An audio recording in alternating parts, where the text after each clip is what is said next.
జిల్లా ఎస్పీగా గరుడ్ సుమిత్ సునీల్ ను నియమించారు. ఈ మేరకు జిల్లాకు ఉత్తర్వులు అందాయి.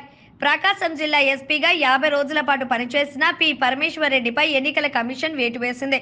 2 రోజుల తర్వాత నూతన ఎస్పీగా గరుడ్ సుమిత్ సునీల్ ను నియమించారు. గుంటూరు రేంజ్ ఐజీగా సర్వశ్రేష్ఠ త్రిపటి, పల్నాడు ఎస్పీగా బిందు, చిత్తూరు ఎస్పీగా మణికంఠ, అనంతపురం ఎస్పీగా అమిత్ బర్దార్, నెల్లూరు ఎస్పీగా అరీఫ్ హజీఫ్ ను నియమించారు. ఇంకా మరికొందరి ఐఏఎస్, ఐపీఎస్ లపై ఎన్నికల కమిషన్ కొరడ జులిపిస్తున్నట్లు సమాచారం. ఇప్పుడు ప్రకాశం ఎస్పీగా బాధ్యత తీసుకున్న తర్వాత చాలా సంతోషంగా ఈ వచ్చే ఎన్నికలు సజావుగా సమర్థవంతంగా నిర్వహించడమే ఇది నా ముందు ఉన్న లక్ష్యం. మీ అందరి సహకారంతో election commission of India guide lines ప్రకారంగా శాంతియుతంగా ప్రకాశం జిల్లాలో వచ్చే ఎన్నికలు నిర్వహిస్తున్నాం. అది నేను భావిస్తున్నాను.